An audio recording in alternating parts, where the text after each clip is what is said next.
Welcome everyone, and thank you for coming tonight. I know it's nighttime and you would probably rather be doing something else, so I appreciate your attention tonight. My name again is Jeff McQuillan, and I'm coming to you from Los Angeles, as Amir mentioned. I've been teaching in second language situations for 30, 40 years. Most of my career, even though I'm only 29, I've been teaching for 30 years, so you can figure that out. Tonight we're going to talk about some what I call fundamentals of language acquisition. So these are the basic principles, at least from one perspective, of how we pick up new languages. And as a beginning teacher especially, it's really important for you to understand what are some of the, we could call them theoretical principles behind language acquisition. A lot of beginning teachers, they just want to know how you do it. What do I do in the classroom? What do I do next? What activities should I use? These are really good questions, right? And Amir and the other wonderful teachers you have there will help you with those things and have helped you with those things, I'm sure. But in order to understand if something is working or not, you have to understand the basic theory of how we pick up languages. Because if you have the wrong idea, you might think something is working, but if you don't really understand what the results should be, how things should actually look like, you won't be able to understand whether you're doing the right thing in the classroom. So although it's easy to think that at the beginning, there's no connection, there's theory here and there's practice here and there's no connection. In fact, those two things are very closely connected. Understanding the why helps you understand the how, okay? So if you know why we're doing things, then you can figure out by yourself or by looking at other teachers or by reading how you actually do the things that you need to do to help your students be successful in your classroom. All right, I'm going to talk about 5 different fundamental or basic ideas, or we could call these hypotheses, because in science, we use the word hypothesis to mean it's our best guess, right? You probably know that in science, we're never absolutely 100% certain about most things. What we do is we have a hypothesis, we have a guess, and then we see whether that guess is correct. And that's what scientists do. They have ideas and then they find evidence to support these ideas, or they find evidence that this idea is a bad idea and they throw that out and they come up with a new guess, a new hypothesis. Well, we're going to talk about 5 hypotheses, 5 of our, we could call these our best guesses about how language acquisition works. And these 5 ideas come from a scholar, a professor here in Los Angeles, actually in California, by the name of Krashen. And I was Krashen's student many years ago. So just like you are a student of Amir and your teachers there, I was a student of Krashen. And so I'm going to talk about some of his ideas to give you at least one way of thinking about how you can help your students, the why of language acquisition. Okay, so let's start with our first big idea. And the first big idea is the difference between acquisition and learning.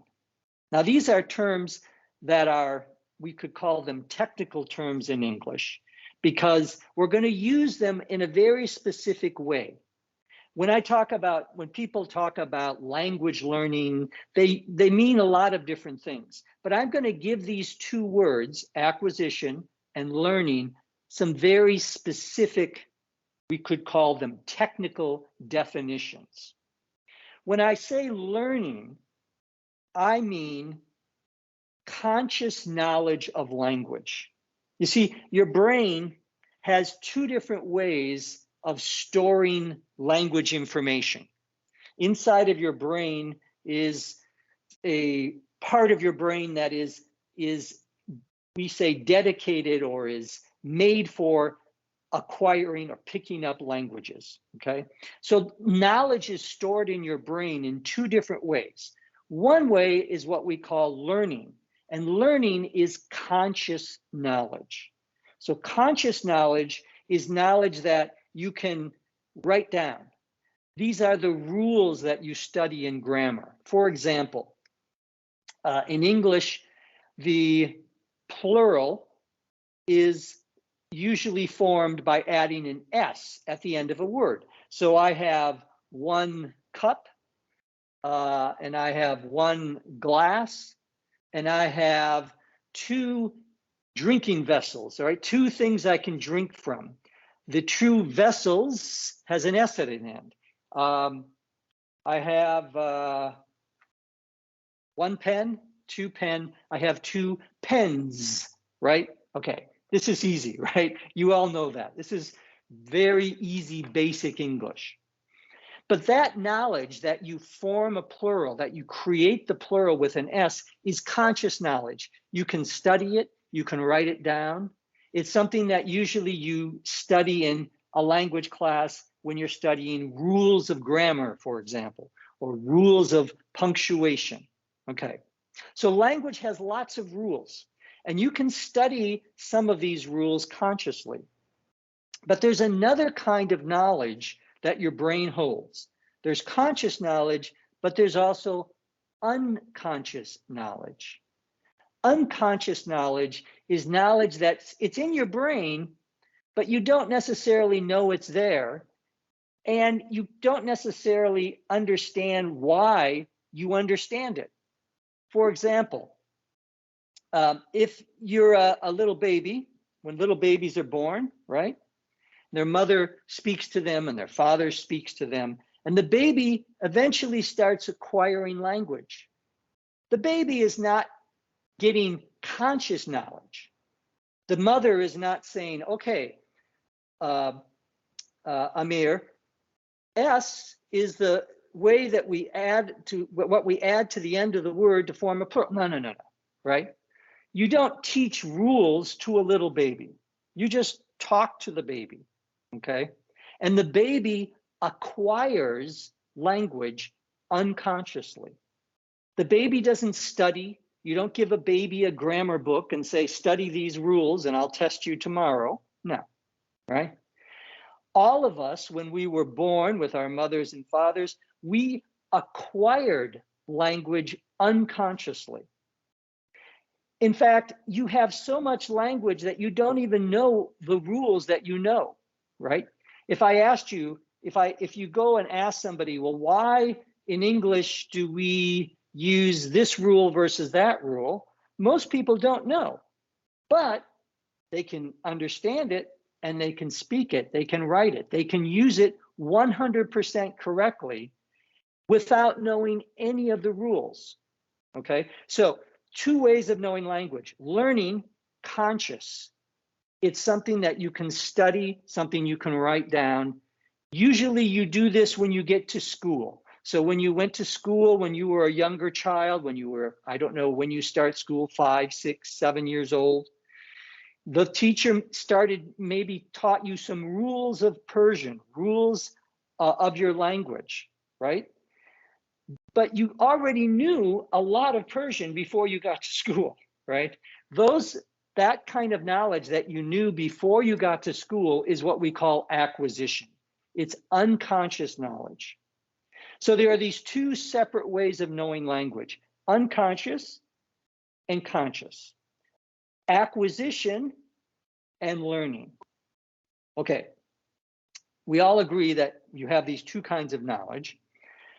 You can have knowledge of language, both acquisition and learning. So for example, I know how to use the third person singular verb in English. Once again, just like the plural, to form the third person singular, he goes, he runs, he walks. What do? You add an S at the end. Okay, that's the rule. I know that rule consciously because I was an English teacher, okay? And I would teach that rule to my students. I also know that rule unconsciously. I can have the same rule in both language systems, okay? And that's really important. Why? Because some people, like little babies growing up, or people who have never gone to school, all of their language knowledge is acquisition. It's all acquired. They may go to school later and learn some of the rules that they already acquired, and then they could have both language and learning and acquisition. But you can have all acquisition. You can also have mostly or all learning. You can study the rules of a language, but then when you try to speak it, nothing comes out. Or you try to understand it, you can't understand it. Acquisition is the one that we use without thinking about it, okay? Now, which of these two is more important, acquisition or learning? I think you probably know already, just because the way I've been describing it, that acquisition is the most important knowledge you can have, the unconscious knowledge. And the reason is that most of the language that we use, 95% of the time, right now, when you're listening to me talk, or when you read the article, you're using 99% of the time your acquisition, your unconscious knowledge. How do I know that? Well, because as you're listening to me, you're not stopping and thinking, oh, he said a past tense verb there. Yeah, that's right, it was past tense. No, you just understand what I'm saying without having to think about it. That's using your acquisition. So 95% or 99% of the time, when you're speaking and when you're listening, when you're writing and when you're reading, you're using your acquisition. So acquisition is the most important kind of language we can have. Now, here's the bad news. The bad news is you can't study for acquisition. You can study for learning, right? Tomorrow I could give you a test on the third person singular S and the plural S in English, and you can go home or you can go into your bedroom and you can study the rule, and tomorrow I can give you a test and you can get 100% on it. That's learning, that's conscious knowledge. But acquisition is not something that you can study for consciously. It's something that we get in a completely different way. How do we get acquisition? Well, wait, I'm going to talk about that in a few minutes. It'll be our little secret for a couple of more minutes. But right now, I want you to understand is that there are these two different kinds of learning, of knowledge, learning and acquisition, and that acquisition is the most important kind of knowledge that we can give our students. Now, the question is how we give them that knowledge, and I'm going to tell you that in a few minutes. Okay, a couple more things before we leave acquisition and learning. Learning does not become automatically acquisition. And acquisition does not automatically become learning. In other words, just because you know the rule for, say, third person singular S, he goes, she walks, he runs, and so forth, right? You know that rule. You can know that rule, but you won't necessarily acquire that rule automatically. In fact, there are people who speak English as a second language and have lived in England or the United States or Australia for 20, 30, 40 years.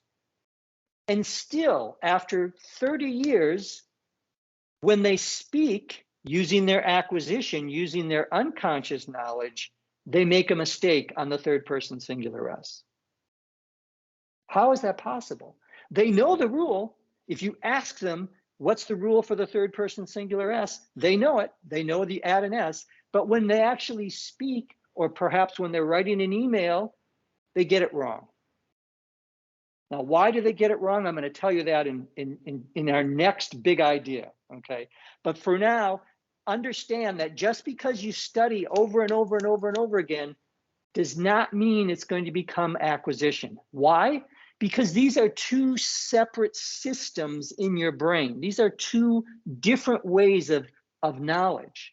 And just because you have one doesn't mean you have the other. Okay, so learning does not become acquisition. Let's move on to the next big idea. And this is number 2.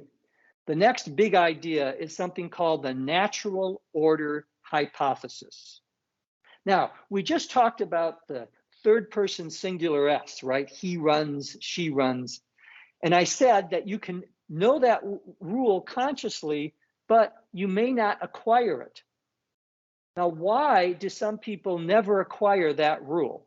Well, this second big idea, the natural order hypothesis, explains why we acquire some things unconsciously and not others. Here's the idea. For reasons that we don't understand, okay, and that's really important to understand, there are a lot of things about language acquisition that we don't understand, that linguists like myself or linguists that are studying in Harvard and the universities in Tehran and in Oxford and in Cambridge, there are things they don't understand about language still. And this is one of the things that we still don't understand why, but we know it's true. We know that it's probably true. Okay, it's hypothesis. So when I say it's true, I mean it's probably true. We have evidence that shows that we think it's correct. The natural order hypothesis says that in every language, there are certain grammatical structures that you pick up quickly, right away, or within the first, say, month or two.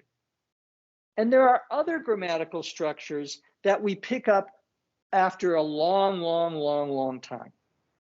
And there's what we call a natural order. Some of these are really easy, and some of them are what we say are late acquired.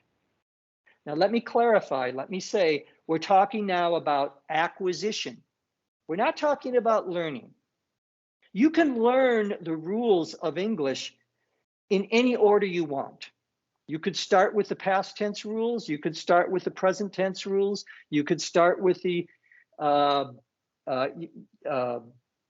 the plurals. You could start with how we form contractions. Okay, you can study those rules in any order, but you acquire those rules unconsciously in a certain fixed order. And there's nothing you can do to change that order. Now, every language is different. English has a natural order of acquisition. Spanish has a natural order of acquisition. Persian, Farsi has a natural order of acquisition.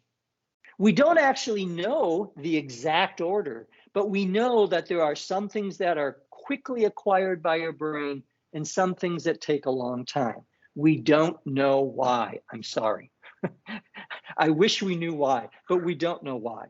It's not because one rule is simple, because what could be simpler than the rule for the third person singular S in English? It's a very simple rule. You can teach your students that rule on the first day of class. But they may learn the rule, but they won't acquire that rule. It will take them a long time to acquire that rule. Why? We don't know. Now, this is actually good news, because there are some people, when they are acquiring a new language, they get frustrated. I know that rule, but then when I tried to use it, I got it wrong. Why? Your brain, the language acquisition part of your brain, we sometimes call it the language acquisition device, it's built a certain way, okay? There's nothing you can do about it. There are some things that are going to come quickly and some things that are going to come late. In English, for example, the plural S comes fairly quickly.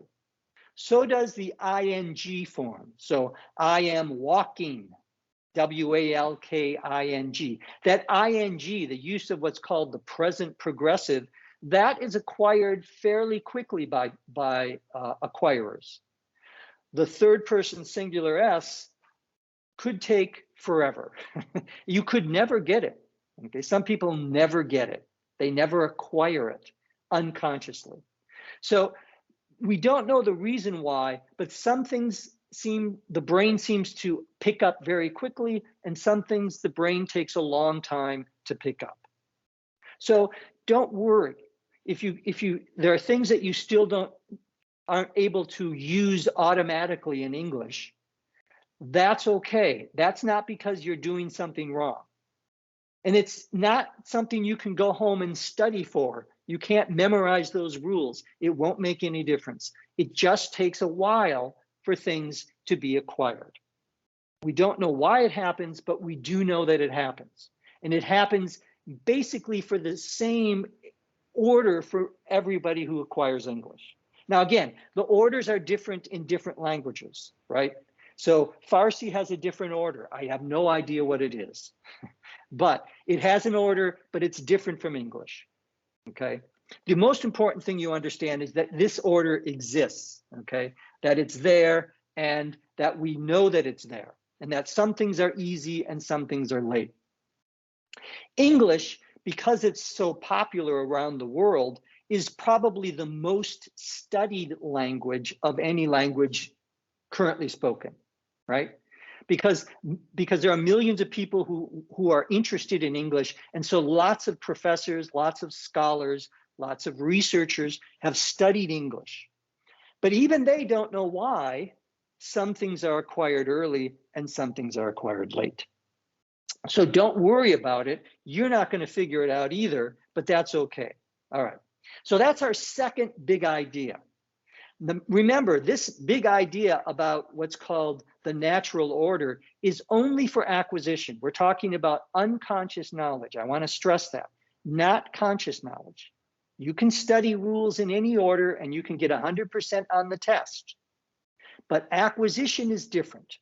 When you're actually speaking and listening and writing and reading, using your language automatically, let's say, that's when you're using your unconscious acquisition. And that order is determined by your brain, not by your study schedule, okay? All right.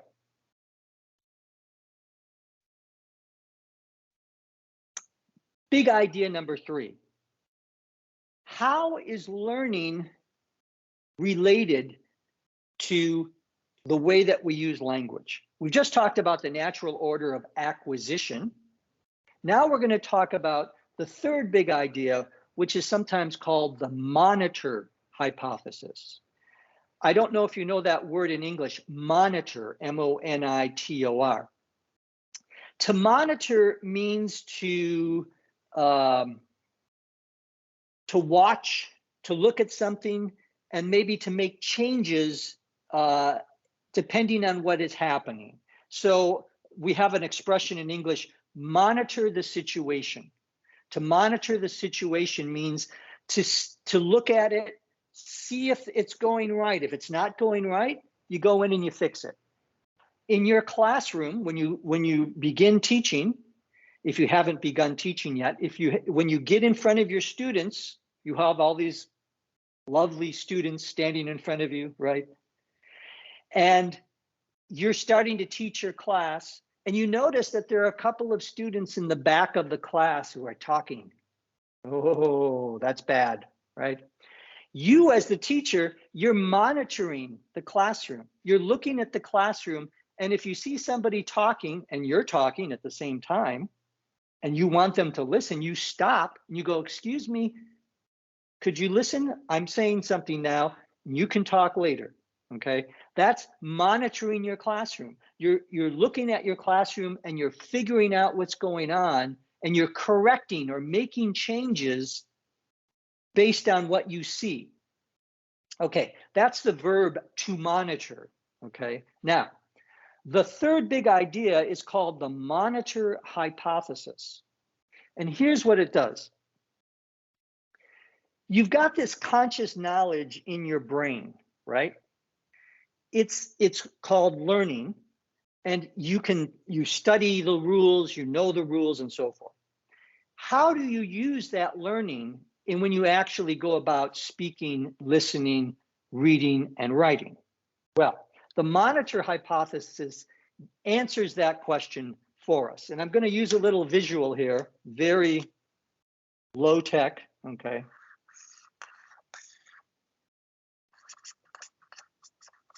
Okay, so can everybody see that? This is your brain, right? This is your brain right here.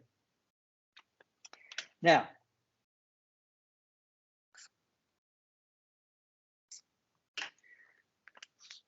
language can go into your brain in only two ways, right? How do you get language into your brain? You listen or you read. You either hear it or you see it. So your eyes and your ears are how you get language into your brain.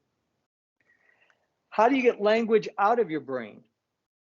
You talk, your mouth, or you write, your hands, okay? So your mouth and your hands are the way you get language out of your brain. We can call these, we can give these names.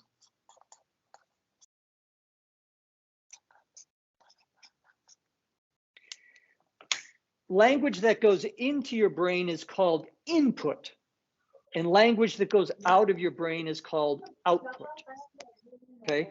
So listening and reading are input. Speaking and writing are output. Now, this brain here, this is your acquisition. This is your unconscious knowledge. But I said we have two different kinds of knowledge, right? We also have what's called learning. Well, learning is a different part of your brain. I know this is very messy. I apologize. So this little black dot here, that's learning. That's the conscious knowledge you have in your brain. Those are the rules that you know. So here's what happens. How do you use that learning to help improve your language skills? Can you use it? And the answer is yes. Even though 99% of the time we're using our acquisition when we're speaking and when we're writing, you can also use your learning sometimes to fix your language, to make it a little better, to monitor your language. You can go in and you can fix mistakes that you haven't acquired yet, things that you haven't acquired yet. So like the third person singular S, he goes, she goes, he walks, she walks. What happens is sometimes your brain will come up with the idea, and your brain will produce your acquisition. You'll say, he walk. But before it gets out of your mouth, before you write it down, you stop and you go, wait a minute, that's wrong. It should be walks, not walk. And so you use your learning, and your learning comes in and it fixes your output. It corrects your mistake before you say it or before you write it. Now, this is possible, and it is possible to use your learning to make your language better. We would say it's possible to monitor your output in order to fix it and make it better. That's good news, right? That means that you can actually study certain rules and you can use them to make your language better. However, we would say in English, there's a big but here. But the times that you can actually use that are very limited. There's only a small number of cases where you can actually use your learning. Why? Because in order to use your conscious knowledge, your learned rules, there are three things that you need to have. There are three, we would say, conditions for monitor use. Three things that must be there in order to use the rule. And all three have to be present. All three have to be there. The first thing, obviously, is you have to know the rule, right? You actually have to know the rule. If you don't know the rule, well, you can't use it. Now, this seems like you might think, well, that's easy. I'll just study all the rules of English. I'll go home tonight and I get my grammar book and I'm going to study all the rules of English. You think you can do that? No. Why? Well, first of all, there are lots and lots of rules in that grammar book. There are lots and lots of rules to memorize. I don't know all the rules in the grammar book. Even Amir, the great Amir, doesn't know all the rules in the grammar book, okay? And he's a smart guy, I know. He doesn't know all the rules in the grammar book. Your wonderful teacher here doesn't know all the rules in the grammar book. Nobody knows all the rules in the grammar book. It's impossible to know all the rules, okay? You can know a lot of rules, but you're never going to know all the rules. In fact, nobody knows all the rules because some of the rules we don't even know. There are rules of English right now that we don't understand, that no one has discovered. It's like a planet that nobody's seen before. There are things about English and about Farsi and about Spanish and about Chinese and about Arabic that nobody knows. We don't understand 100% of the language. So you can't possibly know all of the rules, but you can know some of the rules, okay? You can know some of them, you just can't know all of them. In fact, for most people, you can only know a small percentage of them. But let's say you know the rule. Is that enough? No, that's not enough. You have to know the rule, but also you have to have time to use the rule. Let's say I'm having a conversation. Let's say Amir and I are talking and he says something and then I say something and then he says something and I'm going to answer him. And let's say I'm speaking English and I'm a little confused and I say, now the verb should be go, it's the verb to go. Let's see, to go, first person singular is no S. Okay, I go. He, let's say, first person singular would be, or third person singular would be S, so he goes. You think we're going to be able to have a conversation? If you're stopping and thinking about the rule, that requires time. You need time to use your monitor. You need time to use your written words, which is why if you're having a conversation with someone, you can't stop every 10 seconds and think about the, wait a minute, let me think of the rule. That's not possible, right? The only time that you have time usually to use the rule is when you're writing. If you're typing an email, right, you can stop and go, let me see, is that right? No, okay. So writing is a good example of how you can use your conscious learning. You can fix your writing. Now, here's the weird thing.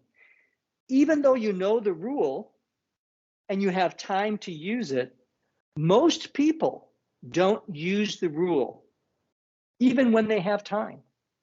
Why? Because there's a third condition of monitor use, and that is you have to be focused on correctness.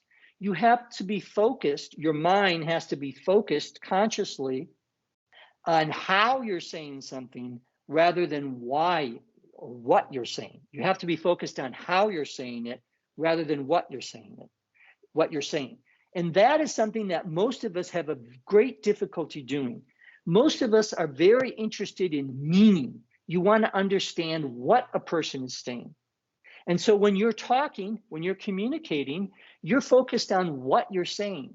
You're not focused on how you're saying it. You're not focused on the rules. And we know from psychological studies that it's impossible to focus on both things at the same time. You can't focus on what you're saying and how you're saying it, the rules. You can't focus those things on the same. You can go back and forth. You can think of the what, then think of the how, then think of the what, then think of the how, but you can't do them both at the same time. And quite honestly, most people, 95% of the time, don't think about how they're saying things. They think about what they're saying. So even though you know the rule and you have time, if you're not focused on how you're doing it, you're probably not going to use it. Now, there is one case where almost everyone has all three conditions met. They know the rule, they have time to use it, and they're focused on the how. They're focused on the correctness of what they're doing. And that one case is a grammar exam. If you give your students a test in grammar and you teach them the rules and you give them time to finish their test and they're focused on the correctness because that's what the test is about, well, then they'll use their monitor. So what is grammar study good for mostly? It's mostly good for grammar tests, but it's not very good for daily communication. Why? Because normally when we're speaking or when we're listening, even when we're writing, we don't focus on the how, we focus on the what. And of course, you need time and you need to know the rule. So those three conditions are very difficult to meet. That's why even though theoretically you can use that learning to fix your writing or perhaps even to fix your speaking, it's very difficult to do it. Not impossible, but you can do it. Now, here's something that you have to understand as a teacher. You're going to become an English teacher. You're interested in English. Maybe you're really interested in grammar. You like studying English, okay? You like grammar rules. I do too, okay? I love picking up a grammar book and going, oh, really? Oh, that's interesting, okay? And your teacher does, and Amir probably does. We like it. We are a special group, language teachers. Most people, most real people, they don't love what we love, okay? We love it. You may love language. You love it. You're a teacher. That's why you're becoming a teacher, and which is great, okay? That's wonderful. We need wonderful people like you to become teachers. But you have to remember that not everyone loves grammar rules like you love grammar rules. Not everyone gets a certain excitement when they pick up a grammar book, okay? You and I, we're different. We're a little weird, okay? We're not like normal people. Normal people don't love what we love, okay? It's okay. I love it. You love it. That's good, okay? But most people are not like that. So even though you can use the rule, it doesn't mean that your students will use the rule because you love this stuff and they don't. They just want to be able to speak English and listen to English, okay? And that leads us to our fourth big idea. The fourth big idea is called, depending on, it has different names. Usually, if you look for the five ideas about Krashen, it'll be called the input hypothesis. Remember, we talked about input and output, right? The input hypothesis. Steve Krashen, Dr. Krashen, now often calls this the comprehension hypothesis, but it's the same thing, okay? So if you see input hypothesis, it means the same thing as comprehension hypothesis. Here's what the input hypothesis says. It says, it answers a big question, okay? Remember earlier on, the first thing I talked about was acquisition versus learning, right? And the question is, how do we get acquisition? You can't get it from studying. You can't get it from your conscious knowledge. So how do you get acquisition?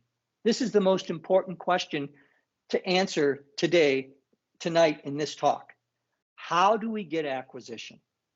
The input hypothesis gives us the answer. Here's the answer. We get acquisition. I'm going to use the verb, we acquire languages.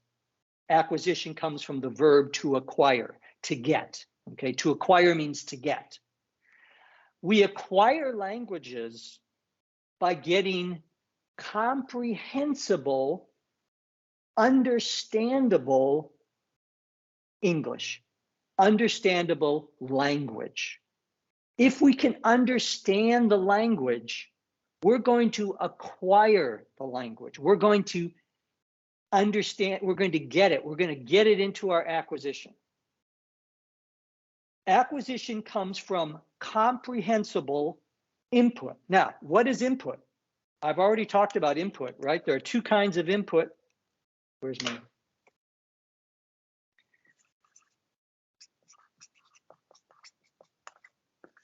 Listening and reading, okay? Listening and reading. You can listen to language and you can read language. Both of these are input. But you can't just listen and read to any language. It has to be language that's comprehensible. In other words, you have to understand it. Now, some of you there might speak Spanish, but if I were, let's say I wanted to teach you Spanish, okay? I was a Spanish teacher for a couple of years. If I speak to you in Spanish and you don't understand what I'm saying, you will not acquire Spanish. Por ejemplo, si empiezo a hablar muy rápido y hablo sobre cosas que nunca has oído en tu vida, nunca vas a entender lo que estoy diciendo. Did you understand that? No, most of you did not understand that. If you don't understand Spanish, you probably didn't understand what I said. You could listen to me speaking Spanish like that quickly for 100 years and you'll never acquire Spanish, okay? In order to acquire Spanish or any language, you have to understand the message. You have to understand what I'm saying. Now, remember we talked about acquisition as being something that's unconscious. You don't need to do anything with your brain. All you need to do is to understand the language. And the more language you understand, the more you will acquire. Now you might think, well, Jeff, how can I, if I don't know it, how can I understand it? That's a very good question, right? If you don't know it, how are you going to be able to understand it? For example, let's take the third person singular verb S. He runs, she runs, he runs, he walks, and so forth. In order to acquire that rule unconsciously, you need to hear or read sentences that have that rule in them many, many times, okay? For many years, probably. That's comprehensible input. As long as the language contains things that you don't understand yet, rules, structures, vocabulary, that will help you acquire those that language. Now, one of the expressions that we use when we talk about the input hypothesis is my high-tech chalkboard here. I plus one. I plus one. I is input. But input here, I means where your language is right now. Okay. So if you're a beginner, your language is here. If you're intermediate, your language is here. If you're advanced, your language is up here. Okay. I is where you are right now. In order to acquire new language unconsciously, you need to get language that has something that you a little bit above your current level, a little bit higher than where you are right now. You can still understand it. You can understand 95% of it, but there's a little bit there that you haven't acquired yet. That's the perfect environment to acquire new language. So it has to be, I usually say to my students, it has to be mostly comprehensible. Not 100%, because if it's 100% comprehensible, there's nothing left for you to acquire.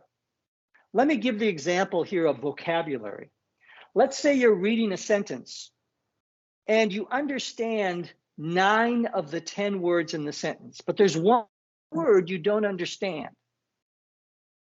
However, because you know the other 9 words, you can figure out what that 10th word is, okay? So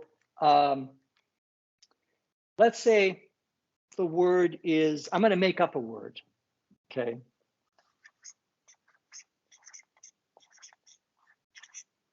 The word is bizzle.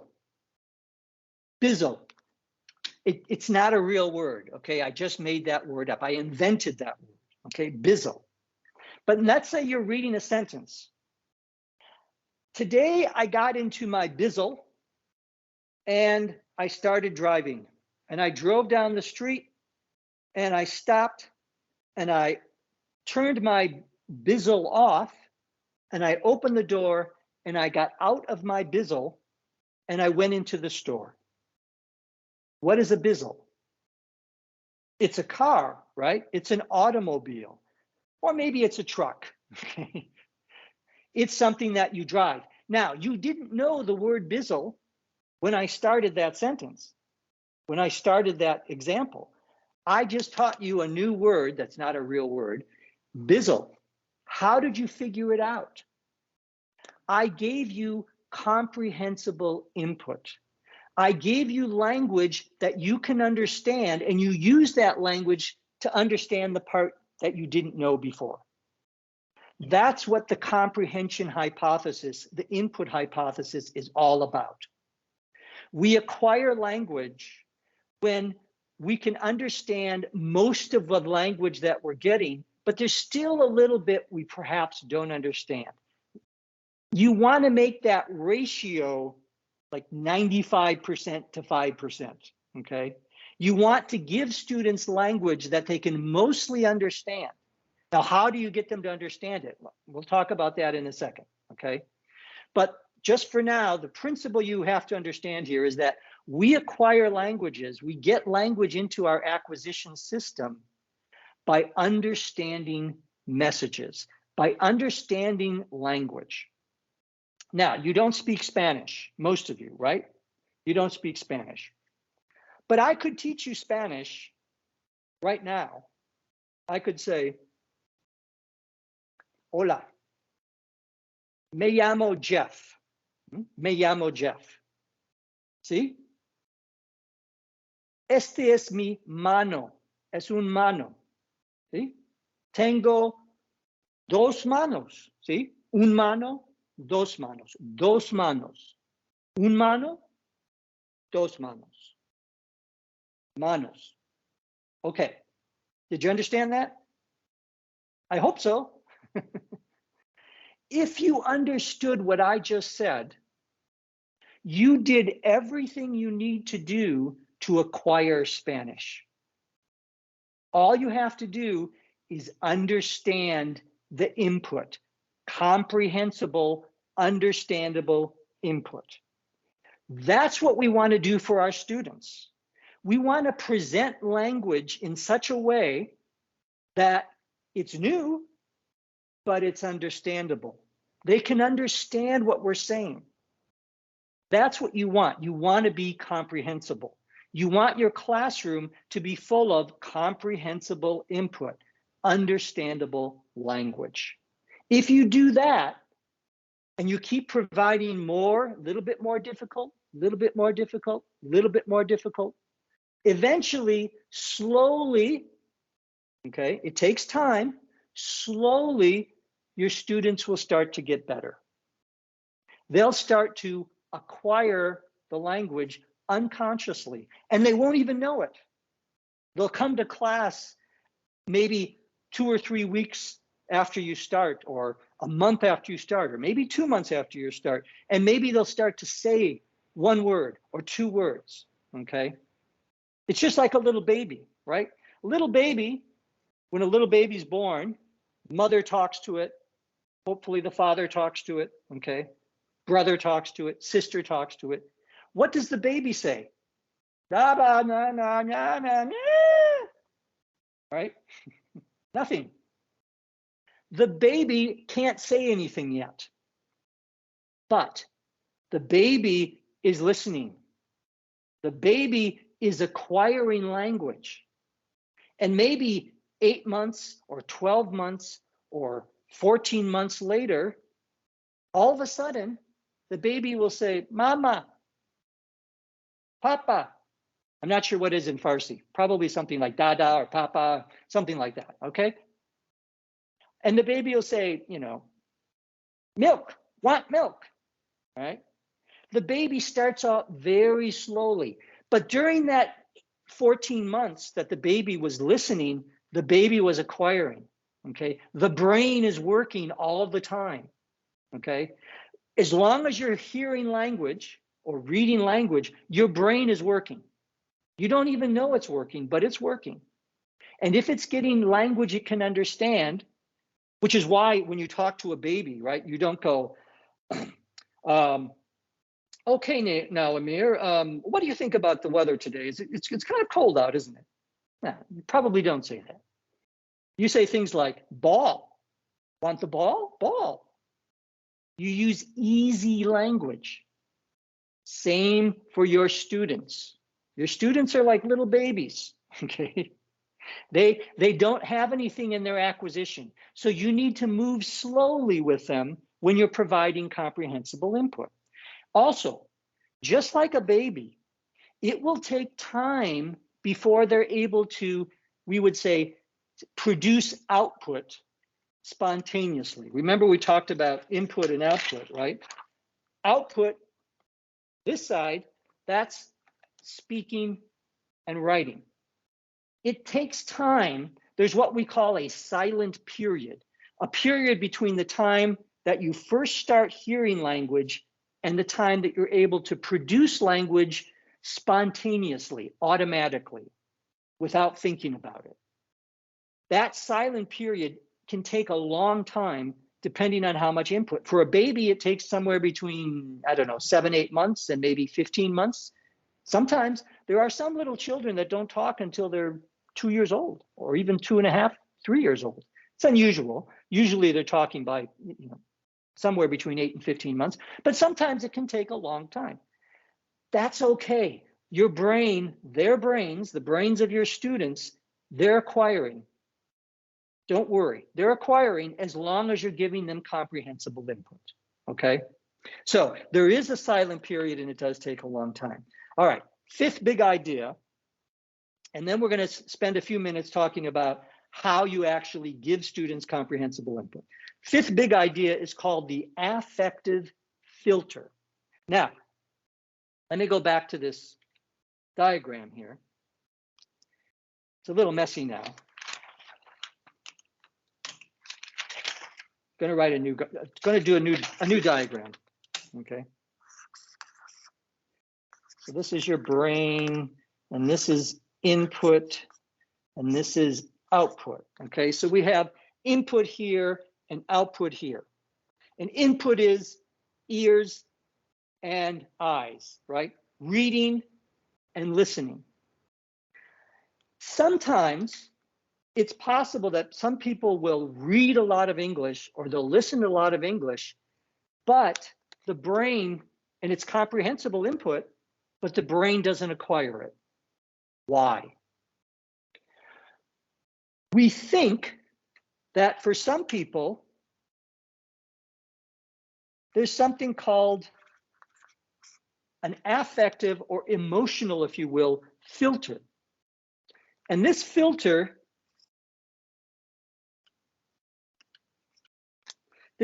blocks or prevents the input from getting into your brain. Why?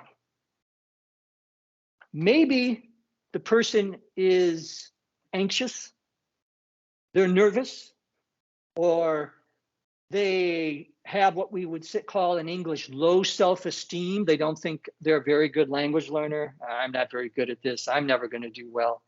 Maybe they have low motivation. They don't want to be in your classroom. Okay, you know, the student that sits back like this. Boring. Okay.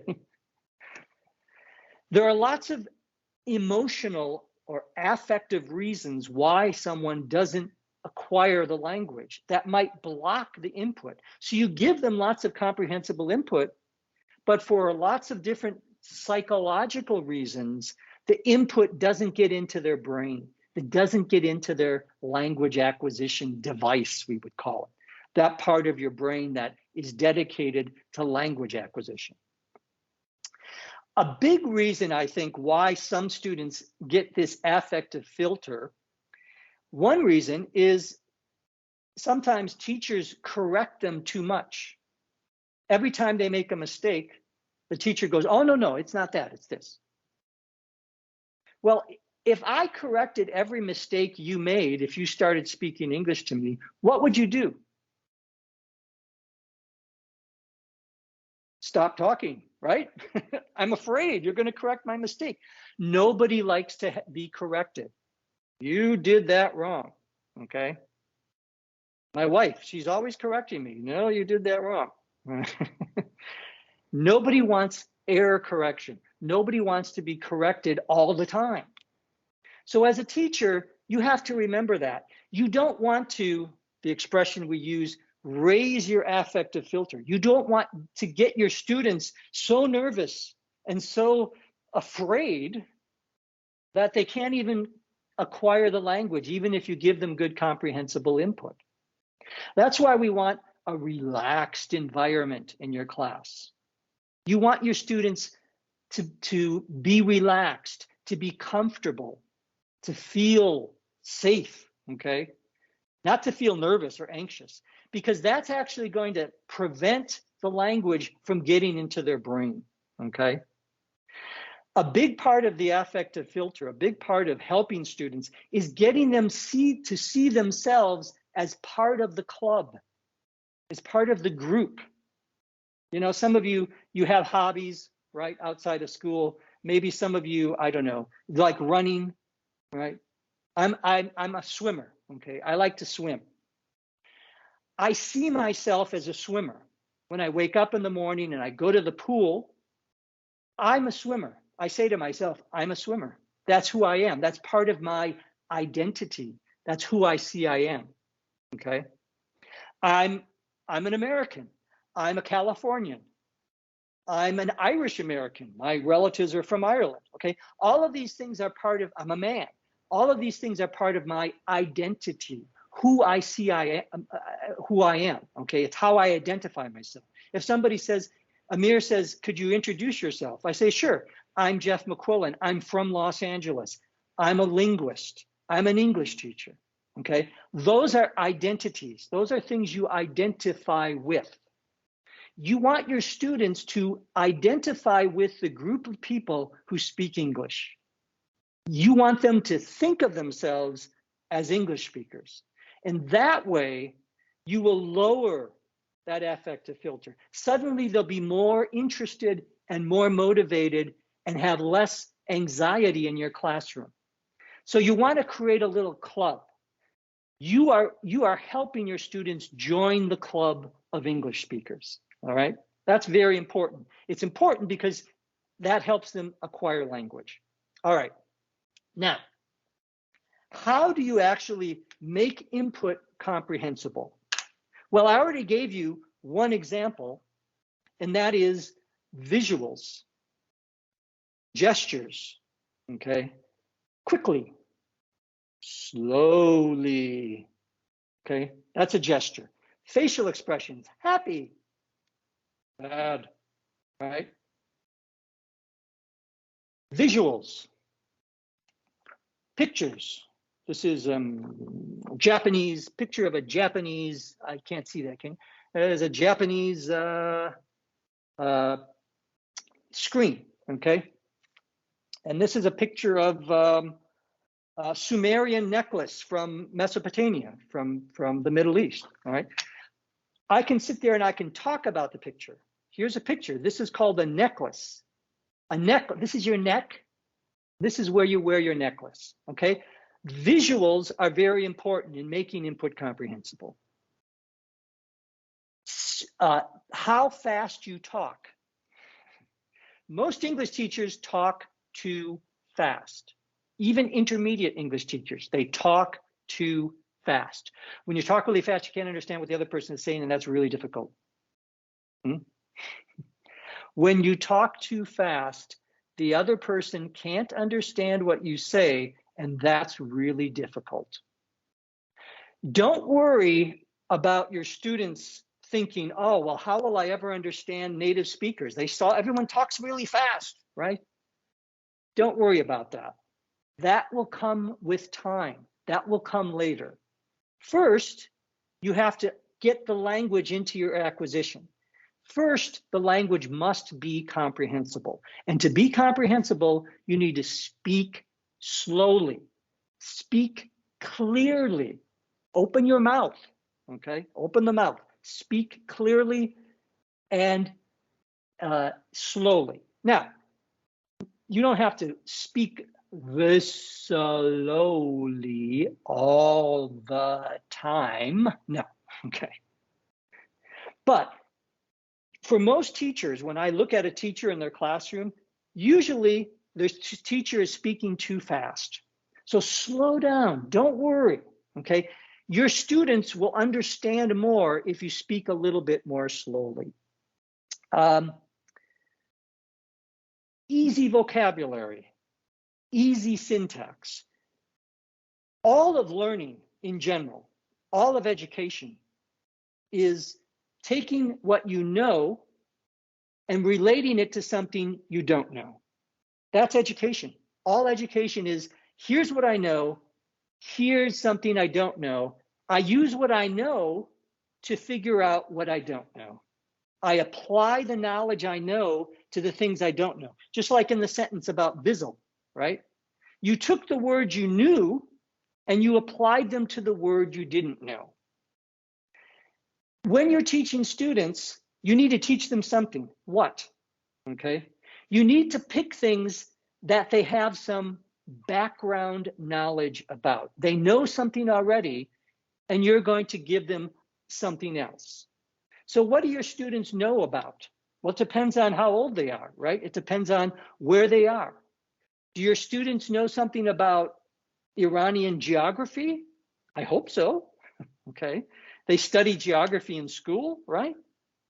So maybe your English lesson will be talking about the map of Iran, but in English, talking about mountains, talking about your beautiful country, talking about the desert, okay? Why is that a good topic? Geography is a great topic if students know something about it. So think about what your students know and try to talk about and give them things to read about topics that they have some knowledge about. That's called giving them background knowledge. The background knowledge makes the input comprehensible, okay? All right, one more thing that everybody loves. Everybody loves a good story. Good language teaching should be good storytelling. Telling stories is a wonderful way to get students interested and to provide good comprehensible input. This morning, I woke up at 5:30 in the morning. I got up and I got into my car and I drove to a pool. And I went into the pool and I started swimming. There was a gentleman, standing next to the pool, okay? He was standing next to the pool. And he said, "Hey, Jeff." I stopped. I said, "Yeah?" What did he say? Do you want to know what he said to me? Of course you do. That's a good story. I just made that story up. He didn't say anything to me, okay? He didn't say anything to me, but you were paying attention. I bet every one of you was listening. Every one of you was going, okay, yeah, and then what happened? That's a story. Stories provide excellent comprehensible input. Give your students good stories, either to read or just tell them a story, okay? Everything can be a story. History can be a story. Science can be a story. Art can be a story. Geography can be a story. You can make a story of lots of different things. Tell them a story in English that they already know in Farsi. They'll love it. Why? Because they'll understand it better. You can understand things in another language about a topic you understand better than about a topic you don't understand. So tell stories, lots of stories. Okay, how are we doing? Do we want to take a few, I have maybe 5 more minutes. We can take some questions. Yeah, that'd be really great, Jeff. So first, let me just give you a round of applause on behalf of all the participants, Jeff. And we can probably also send you hearts. I mean, it's not going to cost us anything to send you virtual hearts. So thank you. So let's open the floor to our young and beginning teachers and see if they have any questions, because we have some of the veteran teachers with us too. The director of studies, Purya, is also with us here. Yolanda is also one of our most experienced teachers. She's also with us. I can see Sarah is also with us, but the rest are, I suppose, young and beginner teachers. So let's see if they have any questions. They can ask their questions. Guys, any questions?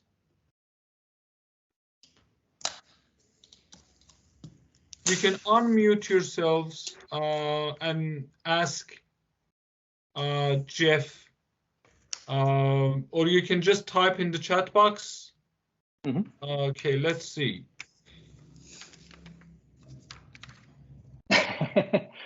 Purya, I suppose, yeah, you raised the hand. Yeah, go ahead, please. Professor, it was great.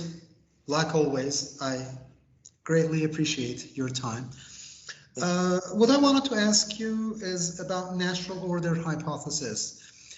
You said there's a fixed order of, let's say, learning or acquiring, better to say, things. Is it true for all different language speakers?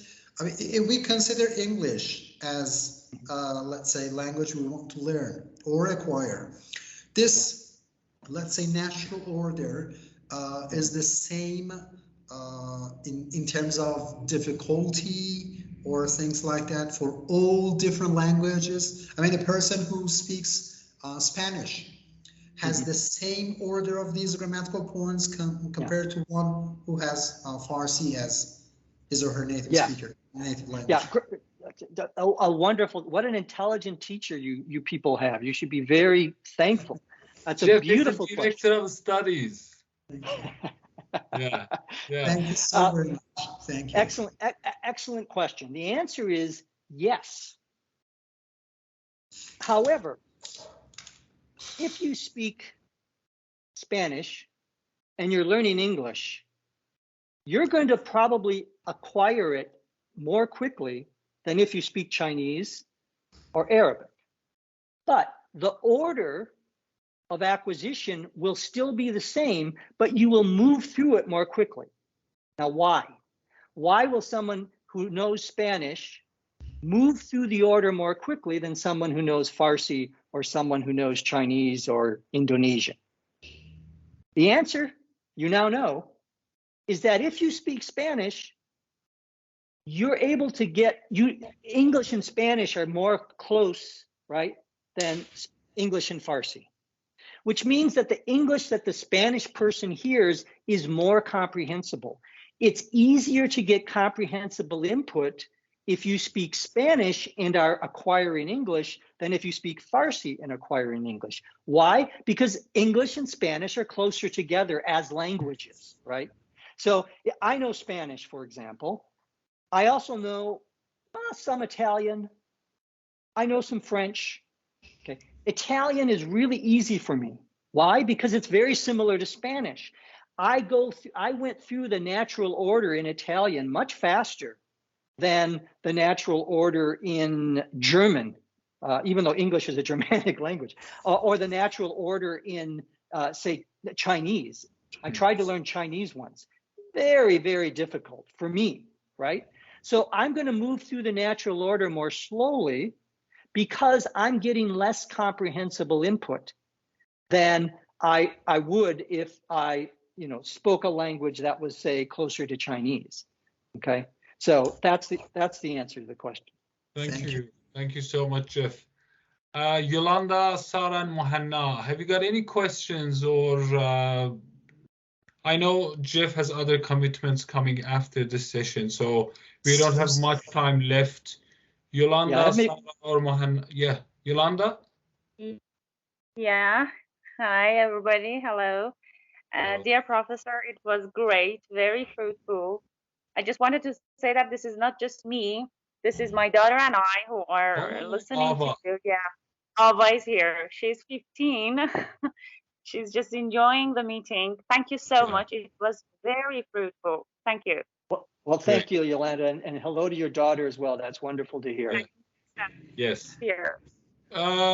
Jeff, I think we can have the last few words before we say goodbye. I personally thought, Jeff, this was the most crafted talk of yours to our audience for English teachers. And a special thanks for that. I mean, you talked about the theories in a way which was the most meaningful for language teachers. I mean, there are theories in books we read, but sometimes we are unable to find the relevance to our profession. You built that bridge tonight for us. And I, for one, am so much thankful to you. I learned a lot tonight. Well, thank you, Amir. Thank you so much, Jeff. Thank you so much. And thank you so much, everybody, for attending tonight. And all the best to everyone. Thank you, Jeff, and have a wonderful day. Goodbye. Thank you. All right. Bye-bye. Bye-bye. Everyone, please